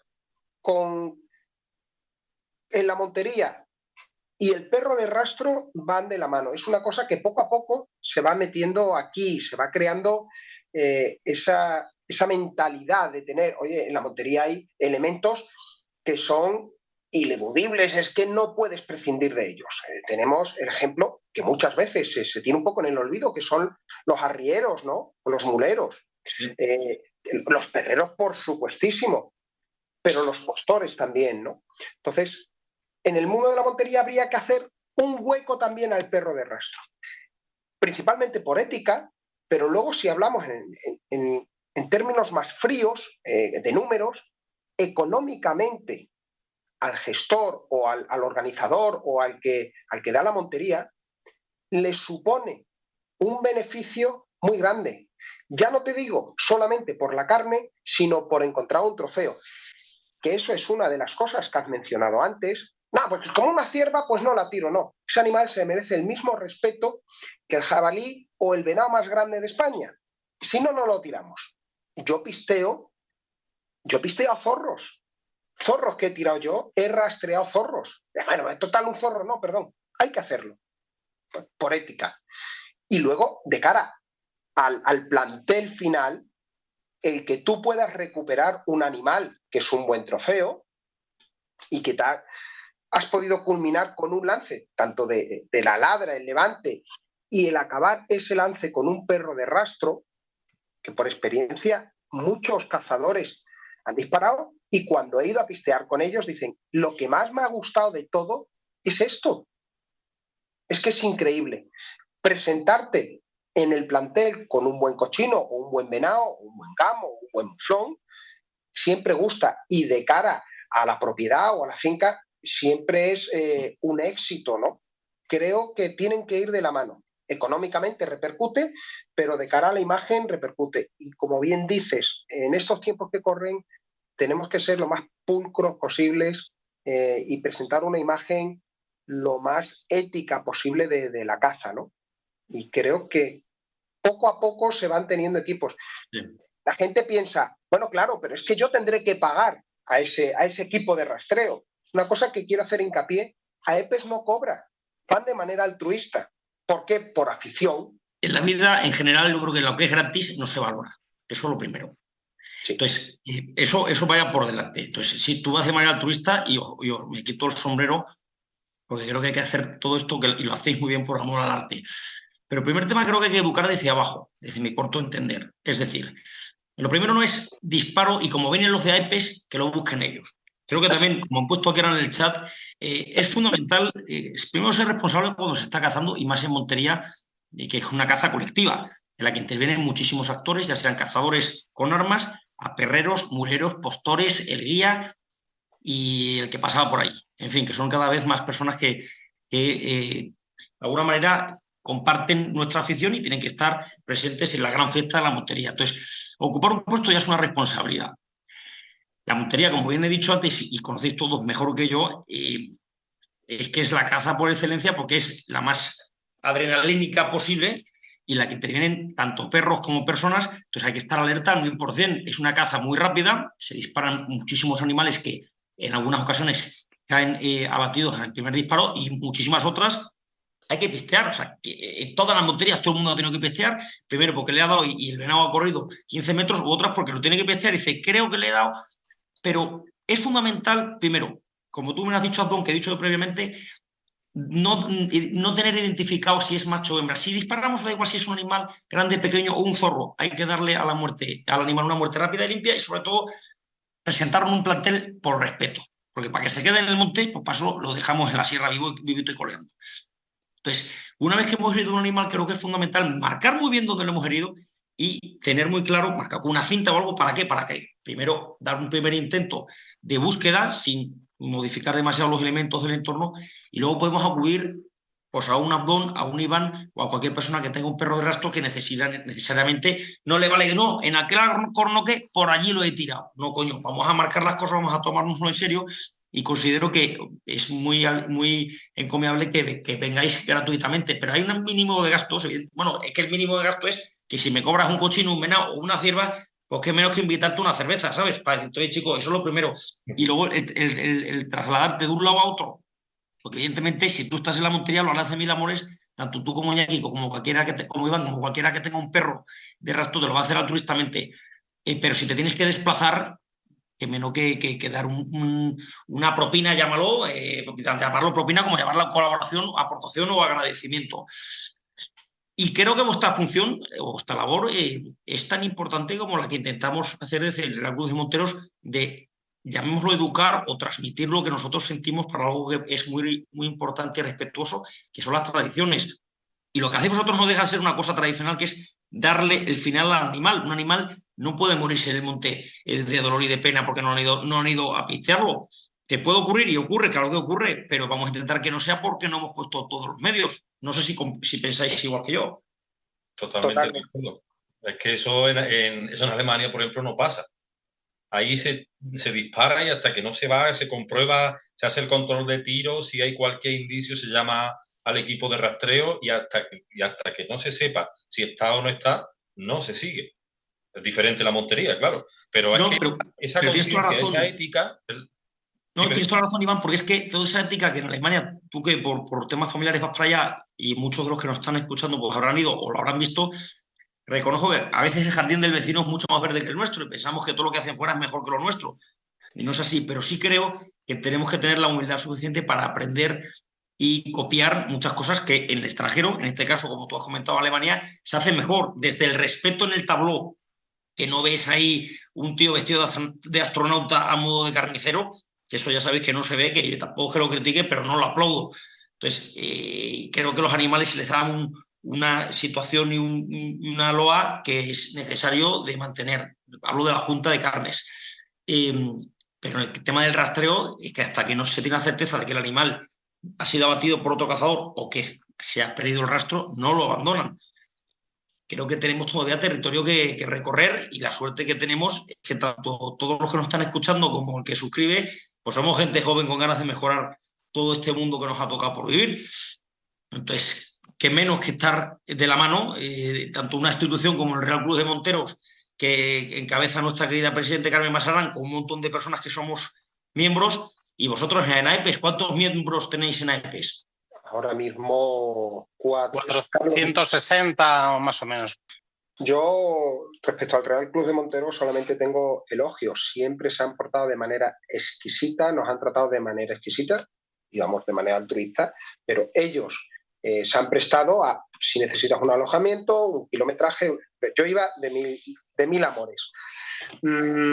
Y sobre todo, antes del sorteo, se ha explicado o nos han dado la opción de explicar qué es AEPES, qué hacemos, y una cosa que es muy importante, que has remarcado tú, que es el comportamiento del montero a la hora de llamar al conductor con el perro, al equipo de rastreo, a la hora de marcar los indicios, a la hora de darnos la máxima información posible para poder hacer fructífero ese rastreo.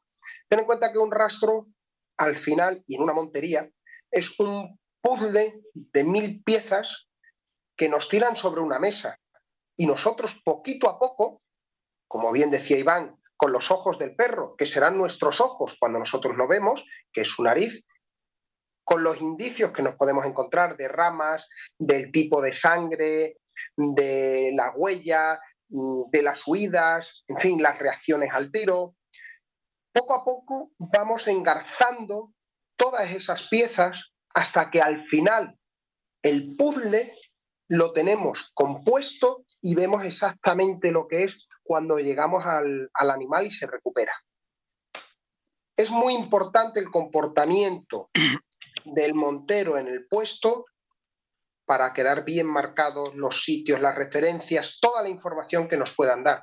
A mí me gustaría que Iván nos dijera, o Abdón, cualquiera de los dos, qué hacer con un cachorro o un perro adulto en las monterías. ¿Debe asistir conmigo al puesto? ¿Qué hay de bueno en una junta de carnes para un cachorro? ¿Qué hay de malo? ¿Qué tenemos que evitar? A mí no me gusta en general llevar a los perros de rastro. Yo sé que hay mucha gente que les gusta porque es muy bonito tener al perro allí, pero quitando problemas que incluso puedan tener con los perros de reala y tal, si tú lo que quieres es tener un perro de rastro, no interesa que el perro vea el proceso de que el animal pase corriendo, tú lo abatas y caiga, y entonces el perro ya sabe a lo que va, se va a encender mucho más, va a ver toda la energía que hay en el ambiente, se te va a acelerar mucho, con lo cual no va a tener ese temple del que hemos hablado para la hora de rastrear. Entonces, desde mi punto de vista, no es interesante llevar un perro de rastro al puesto, que se puede llevar, pero que hay que estar tranquilito y no dejar al perro que se ponga como loco. Y luego por la junta de carnes, pues prácticamente lo mismo. No podemos llegar a ese cúmulo de olores tan fuerte a un perro nuevo, echarlo ahí encima, como me han traído a mí aquí algunos para trabajar, que es que el típico listillo ha cogido al perro que tiene miedo, trae para acá, ¡fum!, en lo alto de los bichos. Pues de cargarse al perro, literalmente. Entonces, estos perros tienen un poquito más de sensibilidad, bueno, no los de Adón, por supuesto, pero los Baviera o este tipo de perros así son perros bastante más, un poquito más tranquilitos. No le vienen bien ese tipo de sensaciones tan bruscas, tan fuertes. Yo, la opinión mía de llevar el perro al puesto, yo estoy un poquito teniente ya del oído, escucho cada vez un poquito menos, pero me ayudan. Pero no suelo llevar el perro, salvo que lo lleve bueno, viene conmigo al coche y hace mucho calor, que entonces se viene conmigo al puesto, lo dejo en el coche. El perro tiene que estar tranquilo, relajado, como bien ha dicho Iván. No se puede, nosotros no podemos ir a un examen muy importante después de una noche de juerga. Tienes que estar tranquilo, tienes que estar concentrado. En el perro de rastro pasa un poco lo mismo. Si está excitado por 28.000 ladras, ha pasado una cochina con rayones que no hemos tirado, las ciervas, si no se pueden tirar ciervas, las ve y ya se pone sobreexcitado, de tal manera que le va a costar mucho meterse en el rastro. El tema yo recomendaría no llevarlo, usarlo cuando tiene que rastrear, ¿vale? El tema de la junta de carne para mí es contraproducente totalmente. Contraproducente. Es preferible un animal que hemos tirado y lo hemos abatido a 100 metros, que ese perro haga ese rastro de 100 metros o de 50 metros, iré con el animal, pero se lo ha tenido que trabajar un poco. Si son 50, 100 metros, ha tenido que trabajar y después de ese trabajo que ha realizado tiene su premio. La junta de carnes es una borrachera de olores y además obtener muchos premios porque ves cierva, ves la cierva, el venado, el cochino y tal, ves muchos premios sin tener que trabajar. Y encima miles de olores, es una borrachera de olores que no es nada recomendable. El típico pelaguarros, que le llaman, que empieza a pegarle pellizcos al jabalí, quitarle el pelo y tal, no es lo más conveniente. Otro inciso que hago, cuidado con los jabalíes y que muerdan los perros, temas de Aujetski, ¿vale? Muy importante remarcarlo. Cada vez se va dando algún caso más de Aujetski y no es nada recomendable que muerdan los cochinos. A mí no me gusta. La junta de carne me parece que es contraproducente.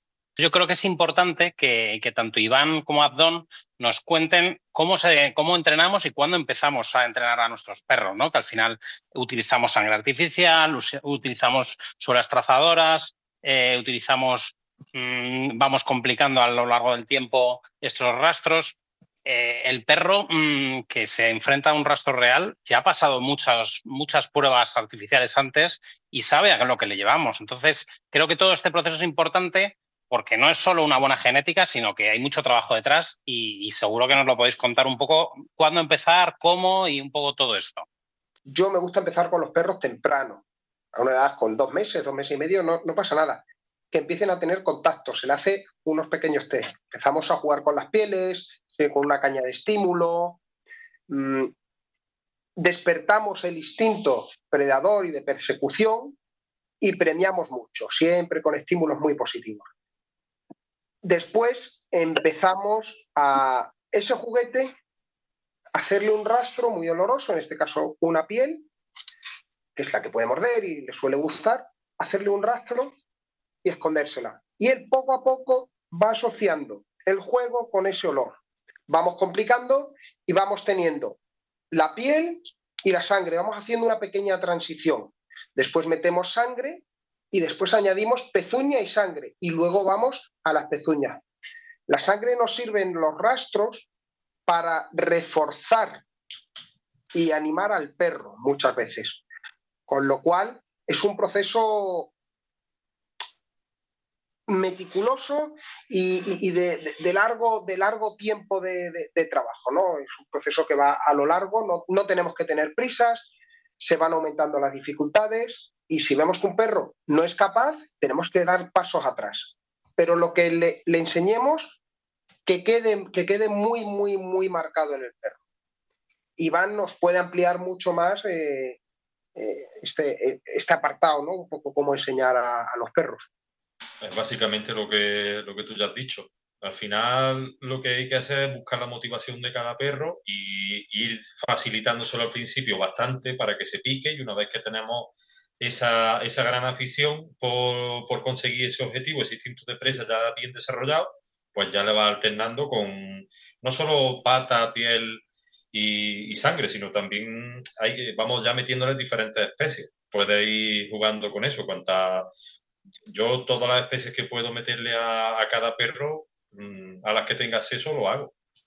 Entonces, una vez que tiene ese abanico de olores, que el perro sabe que detrás de eso viene lo que él quiere, lo tienes prácticamente hecho. Por supuesto, esto se puede complicar infinitamente. Ya hemos hecho algunos rastros que no te puedes creer que el perro sea capaz de sortear todos los obstáculos que he sorteado para llegar al objetivo. Por eso nos gusta tanto, porque es que nunca deja de sorprenderte y de aprender con él. Realmente los rastros sabemos cuando empezamos, no cuando acaban. Sí. Es cierto que también tenemos que entrenar a los perros en las condiciones en las que vamos a trabajar. No me vale entrenar un perro en un pradito con 2 cuartas de hierba, con una temperatura óptima de 18 grados, una humedad relativa muy alta. Nada. Hay que entrenar a los perros, si tienen que entrenarse en verano y si tienen que entrenarse en invierno.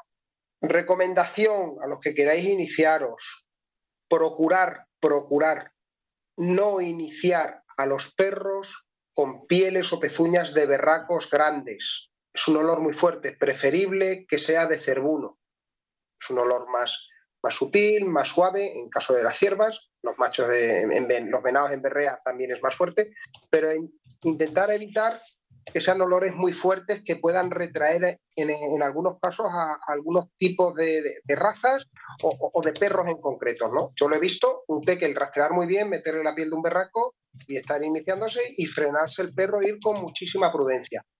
Empezando de cero muy rápido, o sea, yo tengo un cachorro, estoy en el campo. ¿Cómo empiezo? Básicamente, para una persona bastante inútil como yo, ¿cómo empiezo a hacerle rastros? Me ha quedado claro que no con patas ni pezuñas o pieles de berracos grandes. Cojo una oreja de una cierva y ¿qué hago? ¿Lo arrastro por el suelo 50 metros y al fondo del rastro le doy un premio o cómo lo hacemos? Pues sí, básicamente es eso. Coges una pata, que juegue previamente, que el perro juegue, que vea el estímulo, no que se aburra de jugar, sino que le quede siempre un poquito con las ganas, esconde al perro, le arrastras bien marcado, sin complicación, no sí. Hay que hacerle ni ángulos ni nada, ese juguete y lo escondes pues detrás de una mata. Y ahora sueltas al perro, si es un cachorro, sin traída y sin nada, tú dando un paseo, que el perro sea el que detecte el olor y empiece a seguirlo, ¿vale? Yo el otro día probé un tekel y, bueno, lo que hice fue arrastrarle una piel, era de cochino, no teníamos otra cosa, arrastrarle una piel de manera perpendicular al rastro o al recorrido que yo iba a hacer. El perro me venía siguiendo y automáticamente ese perro dejó de seguirme y se puso a oler una cosa que le resultaba nueva. Nunca había hecho nada el perro. Empezó a seguirlo y a partir de ahí le he acariciado y hemos empezado a enseñarle la piel. La primera reacción del perro, una cosa desconocida, fue salir para atrás con el rabo entre las patas. A los 10 minutos de estar con el perro, estaba ya haciendo rastritos de 50 metros y mordiendo la piel como un loco. Bueno, se quedó con las ganas de seguir. Entonces, poquito a poco, pero como tú bien has dicho, arrastrándole, que juegue previamente, que tenga un juego y que él, cuando llegue a la pezuña, siga con su juguete. Mucho premio, muchas alabanzas. Incluso su ración diaria de comida se la puede poner al final del rastro. Y si es carne de casa, pues mucho mejor. Para que los perros asocien, a ver, los perros tienen que asociar el olor con estímulos muy positivos. Hay perros que tienen menos motivación y se la tenemos que buscar. Y perros con una motivación suficiente, que no nos hace falta tener esos recursos. Yo suelo entrenar con sangre de cerdo normal, que te venden en carnicerías. Le echo algunas gotas de sangre en el pienso, de tal manera que ese olor ya se le va quedando y es un estímulo positivo. Asocian ese olor con algo bueno. Si no quieres que el perro coma carne, se le puede poner un colador grande, echamos el pienso y debajo del colador manchamos un trapito o algo con sangre, de tal manera que las emanaciones de la sangre, el olor, le va a ir traspasando por el pienso. El perro va a llegar al pienso, va a comer el pienso, pero el olor que le da la sangre lo asocia ya con... Igual que en verano, perros que yo he entrenado no querían morder la piel, ni la pezuña. Entonces tú decías, llega un perro cansado en verano. Claro, lógico que no quiera morder ni la piel, ni la pezuña, ni nada. Yo me pongo, muchas veces nos tenemos que poner en la piel del perro y usar el que, como yo siempre digo, el menos común de los sentidos, que es el sentido común. A mí, ¿qué me apetece en verano? Oye, si llegas de trabajar en verano, el calor, pues a lo mejor te apetece una tapita de algo y una cervecita fría, ¿no? Yo, para ese perro reforzarlo, le ponía unas lonchas de jamón york y agua fresca al final del rastro. El perro dejaba, por supuesto, la piel, la olía y tal, y se iba al agua y comía. Y le reforzó muchísimo.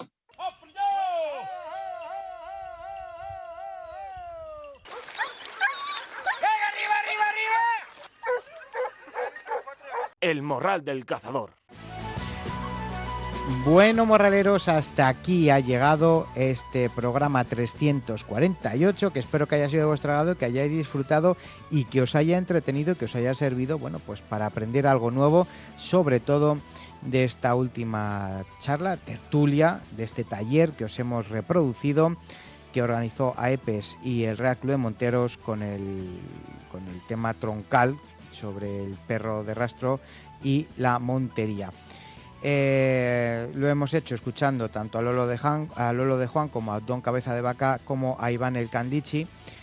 Un gustazo escuchar a los tres, en especial pues todas esas características, todo eso que hemos aprendido en cuanto al perro de rastro, recomendaciones para nuestros perros de rastro en las monterías, que es de lo que iba la conferencia, el taller, ya no el perro de rastro en el rececho tras un animal herido, sino en montería, pues que al final es mucho más complicado, hay muchos más rastros en el monte y han pasado muchos perros, no solamente reses, también hay mucho movimiento en el monte y seguir un rastro y diferenciarlo de otros es muy complicado. Los amigos de AEPES lo consiguen tras mucho trabajo y tras mucho sacrificio.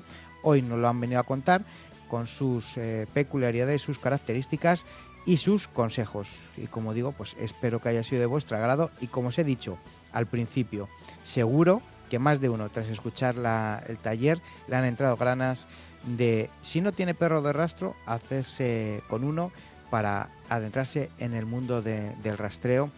Y bueno, pues sobre todo creo que es muy importante el no dejar o intentar dejar el mínimo número de piezas heridas en el monte. Hay que aprovechar todo lo que nos da el monte y lo que nos proporciona el monte. Es nuestra obligación como cazadores.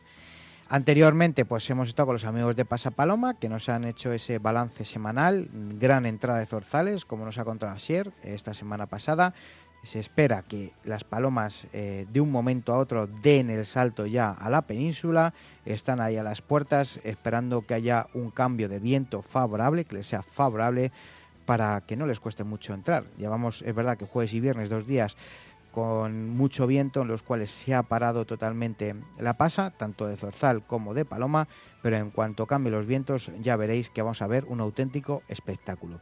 Y anteriormente pues Jorge Rey, que nos ha hecho como todas las semanas el pronóstico del tiempo para los próximos días. Yo me despido hasta la semana que viene, que ya tenemos en marcha un nuevo morral, y mucho cuidado con los desplazamientos, mucho cuidado con las armas, y ya sabéis que la caza bien entendida no es muerte, sino vida. Viva la caza y naranja es caza.